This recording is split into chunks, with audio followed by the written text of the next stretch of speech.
Welcome to T. Naveen Paul Ministries. T Naveen Paul ministries में आप सभी का स्वागत है। Once again, we welcome you to accompany us as we study the Word of God. एक बार फिर से हम आपको आमंत्रित करते हैं कि आप हमारे साथ देखें जब हम परमेश्वर के वचन से अध्ययन को कर रहे हैं। Friends, we have been regularly meditating upon the book of Revelation.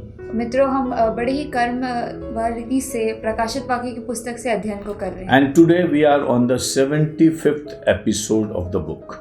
और आज हम 75वें एपिसोड पर हैं। And this episode is in continuation with the episode that we had in the last time. और पिछली बार जो एपिसोड हमने डाला था ये उससे आगे है। In the last episode, we saw that how an angel came and did bind the Satan for 1,000 years. पिछले एपिसोड में हमने देखा कि कैसे एक स्वर्गदूत आया और उसने शैतान को 1000 साल के लिए बांध दिया। He was bound in chains. और उसको जंजीरों से बांध दिया। He was put in a bottomless pit. उसको एक अथाह कुंड में डाला। For 1,000 years, he did not hit the rock bottom, but was falling down. 1000 सालों तक उसे सतह नहीं मिली, लेकिन वो गिरता ही रहा। So it was a horrible experience. He could not think or imagine anything. तो ये बहुत ही दर्दनाक जो स्थिति थी और वो उसे सोच भी नहीं सकता था। And perhaps he never knew that he'll be able to get a chance to get out. और उसको पता भी नहीं था कि वो बाहर भी उससे निकल आ सकता है। Because the door was sealed, the door of the bottomless pit was locked and sealed. क्योंकि अथाह कुंड का जो दरवाजा था उसे बंद कर दिया गया था और उस पर मोहर लगा दी गई। And nobody could open it unless it was opened by God Almighty. और उसे कोई भी नहीं खोल सकता यदि प्रभु ना चाहे तो। And then John said, when I saw this scene, और यूहन्ना कहता है कि जब उसने इस दृश्य को देखा, so on the one hand he saw the bottomless pit and Satan going into it. और एक जगह पर उसने देखा कि कैसे अथाह कुंड है और शैतान को उसमें डाला जा रहा है। But immediately afterwards he saw thrones and there were people who sat on the thrones. और उसके बाद उसने अचानक देखा कि सिंहासन डाले गए और लोग सिंहासनों पर बैठे। And they had a right to judge. और उन्हें अधिकार दिया गया कि वो न्याय कर सके। This is a glorious moment for the church. और एक कलीसिया के लिए बड़ी ही महिमा की बात है। Because the church is given a right to resurrect and rule with Christ and judge. क्योंकि कलीसिया को ये अधिकार दिया गया है कि वो यीशु के साथ शासन करे और न्याय को भी करे। And it is very natural that when you are given the seat of judgment, then you have approved the judgment which is to come upon you. और ये स्वाभाविक सी बात है कि यदि आपको न्याय करने का अधिकार दिया गया, इसका मतलब ये है कि आपका न्याय जो है वो सही से करा गया है। So you are in a positive position in Jesus so that you can judge others. तो आप यीशु के साथ एक अच्छे स्थान में पाए जाते हो, तभी आप दूसरों का न्याय कर Unless you are approved by the Lord, you cannot judge anybody. यदि यीशु ने आपका न्याय सही से करा, आप सही स्थान पर पाए जाते हो, तभी आप दूसरों का न्याय कर पाओगे। That's why in the world Jesus says, do not judge anybody. इसलिए दुनिया में यीशु कहता है कि दोष ना लगाओ।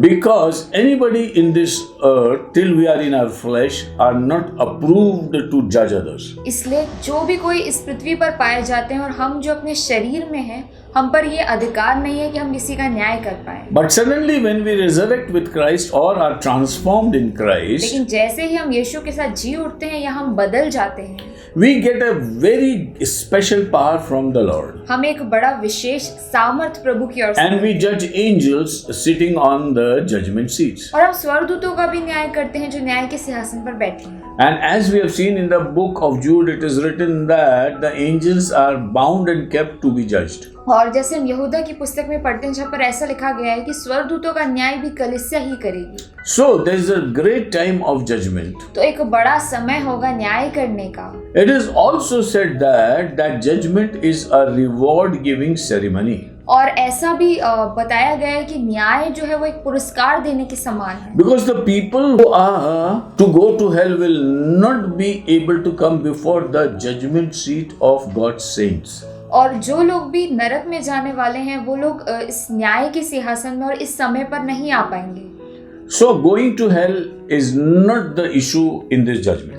तो इस सिंहासन में और ये जो न्याय होगा, यहाँ पर नरक जाना जो है वो कोई चुनाव नहीं है। So everybody who is approved is judging. तो जो भी न्याय कर रहा है वो सही है। And the people who are approved are also present for judgment. और जो लोग सही हैं वो लोग भी न्याय करेंगे। This is also called the Bema judgment of God.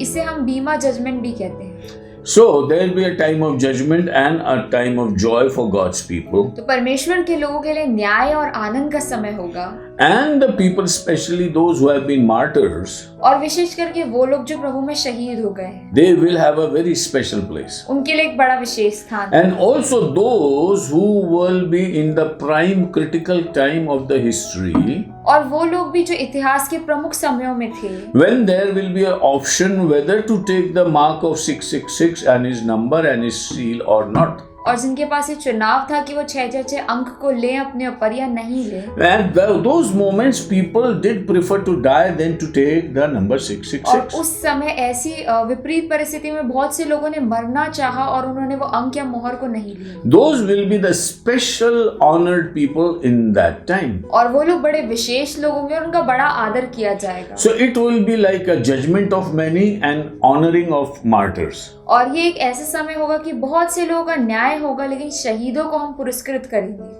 And other people who will not be resurrected will be the people who will not be in the Lord. और जो लोग जिनका पुनरुत्थान नहीं होगा वो लोग जो है प्रभु के साथ नहीं चलते। But blessed is the one who gets this resurrection, because he will never see the hell and the death thereof. लेकिन धन्य है वे लोग जो इस न्याय को देखते हैं, क्योंकि वो दूसरी मृत्यु को नहीं देख पाएंगे और ना ही नरक को देखेंगे। But it is also written in the word of God in the last part of verse 3, chapter 20 and verse 3. और प्रकाशित वाक्य के 20वें अध्याय के 3रे वचन के अंतिम भाग में ऐसा लिखा है, But after these things he must be released for a little while. इसके बाद अवश्य है कि थोड़ी देर के लिए फिर खोला जाए। The one who is putting him in the bottomless pit is also declaring the trajectory or the path on which the things have to तो go. वो जो उसे अतः कुंड में डाल रहा है वो उसका भविष्य भी बता रहा है और बता रहा है कि कैसे और कब वो निकलेगा। It's not Satan or the dragon who will come on his own, और ये शैतान या अजगर अपने आप से बाहर नहीं निकल सकता, but it's God's permission that will be given to him to come out again. लेकिन परमेश्वर द्वारा अनुमति दी गई है, इसलिए वो बाहर निकल पा रहा है। It will be a very critical condition for the dragon. और उस अजगर के लिए ये समय जो है बड़ी विपरीत परिस्थितियों का समय होगा। Why? Because whatever is happening to him, he is not able to understand what is going. क्योंकि उसके साथ क्या हो रहा है वो उसे समझ में नहीं आ पा रहा। Perhaps he thinks that bottomless pit is the best place for him, हो सकता है वो ऐसा सोच रहा है कि अतः कुंड ही उसके लिए सबसे अच्छी जगह है, because he knows that the beast and the false prophet have gone to hell क्योंकि वो जानता है कि झूठा भविष्यवक्ता और पशु नरक गए हैं and they are burning in the hellfire. और वो लोग उस नरक की आग में गंधक के साथ जल रहे हैं। So on the one hand he would like to be in the bottomless pit, but on the other hand he is full of rage to fight with Christ once again. और एक तरफ तो वो ऐसा सोचता है कि अतः कुंड में ही रहना सही है, लेकिन दूसरे हाथ पे उसके अंदर जो है घृणा है और वो मसीह से लड़ना चाहता है। You see, it's not that he comes out and says calm and quiet so that he is put into hell. तो ऐसा नहीं है कि जब उसे बाहर निकाल दिया जाएगा तो वो बड़ा ही शांत हो जाएगा और उसे नरक में डाल But दिया he will जाएगा। come as a ferocious enemy again out of the bottomless pit. लेकिन जब वो अतः कुंड से बाहर निकलेगा तब भी वो बड़ा हावी होगा। So और now we come to the text, verse 7. हम 7वें वचन में आते हैं। Now when the 1,000 years have expired, Satan will be released from his prison. जब 1000 वर्ष पूरे हो चुकेंगे तो शैतान कैद से छोड़ दिया जाएगा। So Satan is in his prison. और शैतान अपने जेल में है।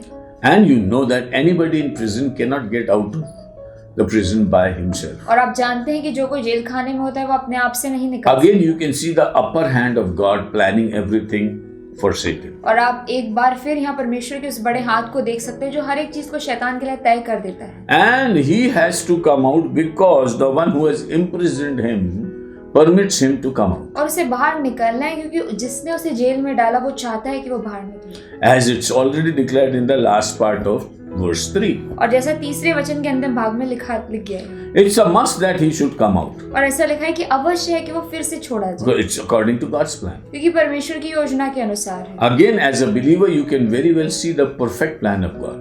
और एक विश्वासी होने के नाते परमेश्वर की सिद्ध योजना को देख सकते हो। Now, God has put him in the bottomless pit, परमेश्वर ने उसे अतः कुंड में डाला, but bottomless pit is not his destination. लेकिन अतः कुंड जो है वो उसका अंतिम चरण नहीं है, Because in God's plan, he has to go to the hellfire. लेकिन क्योंकि परमेश्वर की योजना के अनुसार उसे नरक की आग में जलना है, So if it's tied for 1,000 years, तो यदि वो 1000 साल के लिए बांधा गया है, it is with a purpose that he doesn't influence the earth in any way. और ये इसलिए है कि इस उद्देश्य के साथ है कि वो 1000 सालों तक पृथ्वी को किसी तरह से भरमाए नहीं। So the 1,000-year rule of Christ is totally free of Satan and anything of that kind. तो 1000 साल तक जब यीशु पृथ्वी पर राज्य करेगा तब कोई भी भरमाने वाली वस्तु, कोई भी शैतान वहां पे मौजूद नहीं होगा। So the kingdom of God for 1,000 years which will be upon this earth will be Satan free. और जो यीशु का राज्य 1000 साल तक पृथ्वी पर होगा वो शैतान के बिना होगा। So God has maintained the world Satan free, but he has not put Satan into the right place. परमेश्वर ने दुनिया को शैतान के रहित तो कर दिया, लेकिन शैतान को उसकी सही जगह पर नहीं पहुंचाया। Because him to be sent into hell, he has to come again and show his ferociousness upon the earth. क्योंकि यदि उसे नरक में जाना है तो उसे उस अथाह कुंड से बाहर निकलना है और उसे पृथ्वी को अपनी ताकत भी दिखानी है। So he will be released out of the prison तो वो उस जेल से बाहर निकाला जाएगा and will go out to deceive the nations which are in the four corners of the earth. और वो उन जातियों को जो पृथ्वी की चारों ओर होंगी उनको भरमाएगा। Now here you see a kind of people who have lived in Christ's king rule for 1,000 years. और यहाँ पर आप कुछ लोगों को देख सकते हो जो यीशु के 1000 वर्ष के शासन में उनके साथ रहे। Now Gog of Magog is something. Magog is the main stuff and Gog is the representative of Magog. और मगोग जो है वो एक मेन शहर है और गोग जो है वो उसको दर्शाता है। So Gog of Magog is a representative of people who can be manipulated by Satan. और गोग और मगोग जो है ये उन लोगों को दर्शाते हैं जो लोग शैतान के द्वारा भरमाए जा सकते हैं। Now some experts say that, or some people think that these Gog of Magog will be the people who will be in the four corners around the earth. और कुछ लोग ऐसा कहते हैं कि ये जो गोग और मगोग के लोग होंगे ये वो लोग होंगे जो पृथ्वी के चारों कोने में मौजूद हैं। And this also a kind of gives us hint that there will be extraterrestrial life upon this earth. और इस बात से हम ये भी समझ सकते हैं कि पृथ्वी पर अलग से रहने वाले लोग भी मौजूद हैं। Like we know that people are planning to make colony on Mars. और हम जानते हैं कि लोग जो है वो मार्स पर अपनी कॉलोनी को डालना चाहते हैं। And now it's a plan of very rich and very scientific people on this earth to get people settled in the other planets than the earth. और अब बहुत से अमीर लोग हैं और बहुत से जो साइंस में रुचि रखने वाले लोग हैं जो चाहते हैं कि पृथ्वी के अलावा अन्य ग्रहों पर भी लोग रहें। So developing colonies in different planets appears to be a far-reached possibility which is going to happen in the days. तो हम ऐसा सोच सकते हैं कि दूसरे ग्रहों पर कॉलोनी को बनाना, घरों को बनाना हो सकता है कि जो असंभव लगता है आज लेकिन संभव हो सकता है। And it is possible that 1,000 years rule, when it's upon this earth, the people on the planet will not be enjoying that rule. और हो सकता है कि जब यीशु का 1000 वर्ष का जो शासन है वो पृथ्वी पर होगा तो जो लोग दूसरे ग्रहों पर रह रहे हैं वो इस बात को पसंद नहीं करेंगे।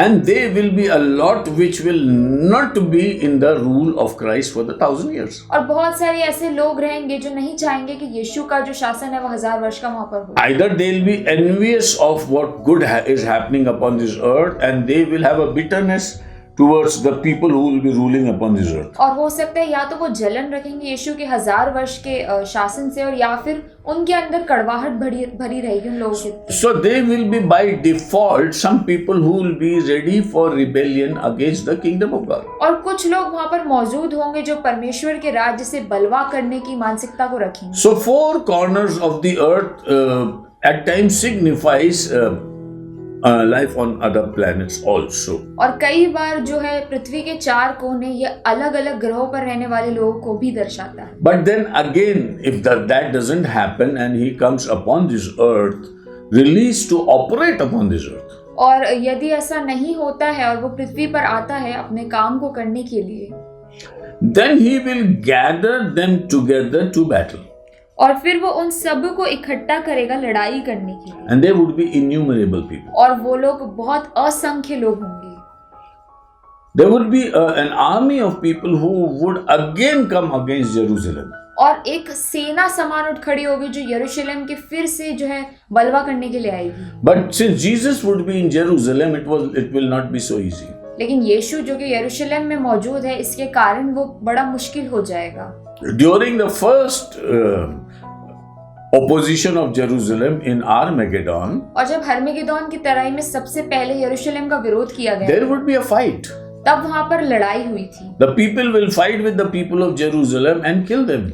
और लोग जो है वो यरूशलेम के लोगों के विरोध में लड़ाई करेंगे और उन्हें मार डालेंगे। But then Jesus with his army will come and demolish all those people. लेकिन यीशु अपनी सेना के साथ वहां पर आएगा और उन लोगों से लड़ेगा और उन्हें खत्म कर देगा। But this time, it's very clearly written in the Bible, there will be no battle as such. लेकिन अब यहाँ पर बाइबल में बड़ी स्पष्ट रीति से लिखा है कि वहां पर अब कोई लड़ाई नहीं होगी। And verse 9 says, they went up on the breadth of the earth and surrounded the camp of the saints and the beloved city.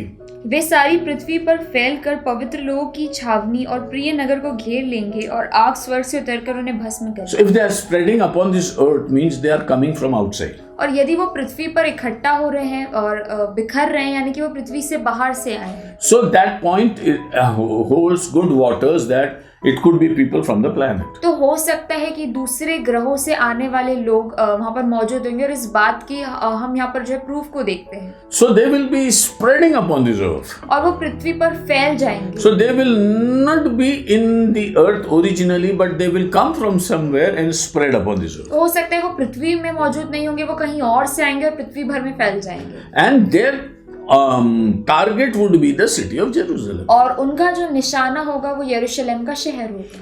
And and fire come down from God out of heaven and devoured them. और आग जो है वो स्वर्ग से आएगी और उन्हें भस्म कर देगी। So all the people who will be in the coming to fight against Jerusalem, और जो लोग यरूशलेम के विरोध में आएंगे, they'll be killed with the fire. उन्हें आग से भस्म कर दिया जाएगा। And nobody will be left alive. और कोई भी जिंदा नहीं बचेगा। There'll be no battle as such. कोई भी लड़ाई नहीं होगी। As Sodom and Gomorrah, no battle happened, just fire came down and killed everybody. और जैसे सदोम और गमोरा के समय में कोई भी लड़ाई नहीं हुई, लेकिन आग स्वर्ग से आई और उन्हें भस्म कर दिया। Similarly, this will be a battle-less demolition. और ये भी एक ऐसी तबाही होगी जिसमें लड़ाई नहीं होगी। Satan will lose his power to fight against Jesus. और शैतान अपनी सामर्थ को खो देगा जो कि वो यीशु के विरोध में इस्तेमाल See, when करता है। Jesus is present, he cannot fight. देखिए, जब यीशु मौजूद है तो वो लड़ाई कैसे करेगा? Before he comes during Armageddon, before his coming, he'll try to fight in the best way he can. और हर्मेगेदोन की तराई में भी यीशु के आने से पहले वो लड़ाई करने की बेहद कोशिश करता रहेगा। But the moment Jesus comes, he will be devoured. लेकिन जैसे ही यीशु की मौजूदगी आती है, वैसे ही वो लड़ाई नहीं कर पाएगा। Verse 10 says, 10वें वचन में ऐसा लिखा है, the devil who deceived them उनका भरमाने वाला शैतान was cast into the lake of fire and brimstone where the beast and the false prophets are. आग और गंधक की उस झील में जिसमें पशु और झूठा भविष्यवक्ता भी होगा डाल दिया जाएगा। So that ultimate destination is the lake of fire. तो उनकी अंतिम मंजिल जो है वो उस आग और गंधक की झील है। The beast and the false prophet are not given the privilege to go to bottomless pit and come again and fight. और पशु और झूठे भविष्यवक्ता को ये प्रिविलेज नहीं मिला कि वो सतह कुंड में जाए और फिर वहां से वापस निकल कर। Because beast and false prophet were operating at the behest of the dragon. क्योंकि जो झूठा भविष्यवक्ता था और पशु थे, वो लोग शैतान के द्वारा काम कर रहे थे। They didn't have their power of their own. उनके पास उनकी खुद की सामर्थ नहीं थी। The dragon delegated his power to the beast and the false prophet. अजगर ने अपनी सामर्थ पशु और झूठे भविष्यवक्ता को बांट दी। So they were not in a stand to go to bottomless pit and come and fight again. तो उनके पास ये क्षमता नहीं थी कि वो अथाह कुंड में जा पाए और फिर से बाहर निकले और लड़ाई करें। This is why they were put alive into the lake of fire. इसलिए उन्हें जिंदा ही उस आग की झील में डाल दिया गया। But then ultimately dragon also goes into the lake of fire. लेकिन अंत में जो अजगर है उसे भी आग की झील में डाल दिया गया। And this is how the story of Satan is finished. और ऐसे शैतान की कहानी खत्म हो जाए। The ultimate destination is to go to a place where from he cannot come back. और शैतान की अंतिम मंजिल वो है कि उसे एक ऐसी जगह में पहुंचाया जाए जहां से वो बाहर नहीं आ सकता। That's why bottomless pit, though administered by God, is not the final destination of the dragon. इसलिए जो अतः कुंड है भले ही वो परमेश्वर द्वारा रखा गया है, लेकिन वो शैतान की अंतिम मंजिल नहीं है। So ultimately they have to come to a logical end, which is the lake of fire. और अंत में उन्हें एक ऐसी जगह पे आना है जिसमें वो खत्म हो सके, जो कि है आग की झील। And the judgment of Christ does not come unless all three of them go into the lake of और fire. यीशु का न्याय तब तक नहीं आ पाएगा जब तक वो तीनों आग की झील में ना चले जाएं। Because Satan is already judged on the cross and his head is crushed. क्योंकि शैतान का न्याय क्रूस पर ही हो चुका है और उसका सर कुचल दिया गया है। And the Holy Spirit makes the world answerless because Satan is already judged on the cross. और पवित्र आत्मा इस दुनिया को निरुत्तर कर देगा क्योंकि शैतान का न्याय क्रूस पर हो चुका है। And the very great question that is going to come to the people of this earth is then when Satan is judged to go to hell, why did you follow him? और सबसे बड़ा प्रश्न जो परमेश्वर लोगों से करेगा वो ये है कि यदि शैतान का नरक में जाना तय था तो तुम उसके पीछे क्यों हो लिए? And when he is adjudged and put to hell, destined to hell on the cross, और जब उसका नरक में जाना तय था और ये क्रूस पर ही तय हो गया था, then why should people follow him? तो फिर लोग उसके पीछे क्यों हो लिए? Anybody who reads the word of God and loves the Lord and meditates upon the word of God, हर एक जन जो परमेश्वर के वचन को पढ़ता है, उससे प्रेम रखता है, उस पर मनन करता है, know it doubly as a true fact from God. और वो जानता है परमेश्वर की ओर से कि अपने आप में फैक्ट है। First intimation is that Satan is judged and he is put to hell, scheduled to go to hell. और पहली बात हमें पहले से ही पता है कि शैतान का न्याय क्रूस पर हो चुका है और उसे नरक जाना उसका निश्चय है। And when you read the book of Revelation, then you see the act happening. और जब प्रकाशित वाक्य की पुस्तक को पढ़ते हो तब आप उस दृश्य को पूरा होते हुए देखते हो। That one who was scheduled to go into the lake of fire is now put in the lake of fire. क्योंकि जिसका आग की झील में जाना तय था, अब वो उस आग की झील में जा चुका है। And the beast and the false prophets are also there. और पशु और झूठा भविष्यवक्ता भी वहाँ मौजूद है। And they will be tormented day and night forever and ever. और उन्हें युगानुयुग के लिए रात और दिन में पीड़ा दी जाएगी। So they will be suffering. और वो लोग वहाँ पे पीड़ा को सहेंगे। It's an eternal peril. और ये युगानुयुग की पीड़ा है। And this hell is made for Satan. और ये नरक शैतान के लिए बनाया गया है। When we read the 25th chapter of Matthew, यदि हम मत्ती के उसके 25वें अध्याय को पढ़ेंगे, then the goats which did not obey the Lord और वो बकरियां जिन्होंने परमेश्वर के वचन का पालन नहीं and किया were separated from the sheep, और जिन्हें भेड़ से अलग कर दिया गया, then it was said, go to that place which is prepared for Satan and his angels. तो उन्हें कहा गया कि उस स्थान पर जाओ जो शैतान और उसके स्वर्गदूतों के लिए बनाई गई है। So hell is originally created for Satan and all the evil angelic beings. और नरक जो है वो पहले सिर्फ शैतान के लिए और जितने भी उसके दुष्ट लोग थे, दुष्ट सेना थी, स्वर्गदूत थे, उनके लिए बनाया गया। But it is because of the human beings who do not obey Jesus that they are also dumped into the same place where Satan goes. लेकिन मनुष्य जो यीशु के अनुसार नहीं चलते और उनकी बुराई के कारण उन्हें भी नरक में डाल दिया। Every human being should understand that hell is not made for him. हर एक मनुष्य को इस बात को समझना चाहिए कि नरक उसके लिए नहीं बनाया गया। But people are misled to hell. लेकिन लोग गलती से गलत कामों के कारण नरक में चले जाते हैं। This is the very good gospel of Jesus Christ, which is for everybody. और ये यीशु का सबसे सर्वश्रेष्ठ सुसमाचार है सबके लिए। Speak to yourself, whoever you may be, and say that I am not meant for hell.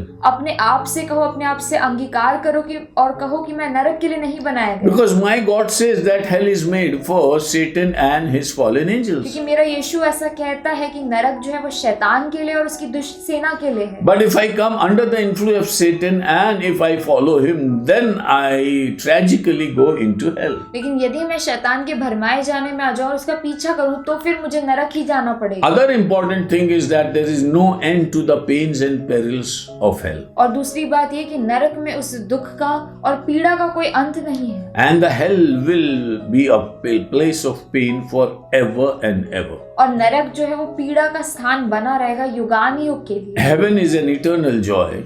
और स्वर्ग में अनंत काल का आनंद है। But hell is an eternal peril. लेकिन नरक में युगानुयुग की पीड़ा है। And this important decision is to be taken by human beings upon this earth. और ये महत्वपूर्ण चुनाव उन मनुष्यों को करना है जो पृथ्वी पर मौजूद है। Which Jesus has come as the Son of God upon this earth. यीशु जो है परमेश्वर का पुत्र बनकर पृथ्वी पर आया, He died for our sins on the cross, वो क्रूस पर हमारे पापों के लिए मरा and He cleansed us and gave us salvation. और उसने हमें शुद्ध किया और हमें उद्धार को दिया। And He has given all His power to us to be resurrected and be with Him in heaven. और उसने सारी सामर्थ्य दी ताकि हम उसके साथ जी उठे और उसके साथ स्वर्ग में रहें। What a privilege for every human being to follow Jesus and go to heaven. और हम सभी मनुष्यों के लिए क्या ही सौभाग्य की बात है कि हम यीशु का पीछा करें और स्वर्ग को चलें। See what the gospel of God says, that God so loved the world और परमेश्वर का सुसमाचार कितना खूबसूरत है जो कि ऐसा कहता है क्योंकि परमेश्वर ने जगत से ऐसा प्रेम रखा that He gave His only begotten Son, कि उसने अपना इकलौता पुत्र दे दिया so that whosoever believeth in Him ताकि जो कोई उस पर विश्वास करे may not perish वो नाश ना हो but have an everlasting life. परंतु अनंत काल का जीवन पाए। It's a matter of hell and heaven that is before us. ये नरक और स्वर्ग की बात है जो हमारे सामने है And we see the consequence of Satan and the evil ones और in the word of God. और हम परमेश्वर के वचन से देखते हैं कि बुराई का शैतान का क्या अंत हुआ। So we should read the word of God in the spirit of God with all seriousness and trembling. और बड़ी ही गंभीरता से बड़े ही डरते हुए हमें परमेश्वर के वचन को पढ़ना चाहिए Because it's a very clear and clarion call from God that we repent and go to Jesus. ये परमेश्वर का वचन बहुत स्पष्ट है और बड़े ही अच्छे से वो हमें बुलाता है और कहता है कि हम उसकी ओर चलें। Satan cannot handle God's people and heaven. और शैतान जो है परमेश्वर के लोगों को और स्वर्ग को नहीं देख सकता But God handles Satan and hell. लेकिन परमेश्वर नियंत्रण रखता है शैतान का और नरक का भी। So it's a glorious invitation to us. तो ये एक बहुत ही महिमान्वित आमंत्रण है And whatever God has revealed to us in the book of Revelation, और जो कोई भी परमेश्वर ने हमें प्रकाशित वाक्य की पुस्तक से प्रकाशन को दिया it's an eye opener for every human being. ये हर एक मनुष्य की आंखों को खोलने जैसा है। We cannot imagine anything of this sort in our hearts. हम अपने हृदय में ऐसा कुछ सोच भी नहीं सकते, That's why it's God's revelation. इसलिए ये परमेश्वर का प्रकाशन है। Read the book of Revelation. प्रकाशित वाक्य की पुस्तक को पढ़िए, Hear it उसे सुनिए and believe in it. और उस पर विश्वास करें And you will be in the right path in the Lord. और आप प्रभु में सही रास्ते पर हो लोगे Your trajectory and your goal will be heaven. और आपकी मंजिल आपका रास्ता स्वर्ग बन जाएगा And you will be blessed in the Lord. और आप प्रभु में आशीषित हो जाओ। May the Lord bless you परमेश्वर आपको आशीष दे and give His grace और अपना अनुग्रह दे so that you call upon the Lord ताकि आप प्रभु को पुकारो and be a person who is with God in heaven. और एक ऐसे मनुष्य बनो जो प्रभु के साथ स्वर्ग में रहे। May the Lord bless you. परमेश्वर आपको आशीष दे। See you in the next episode. अगले एपिसोड में आपसे फिर मिलेंगे। Thank you and God bless. Thank you, God bless you.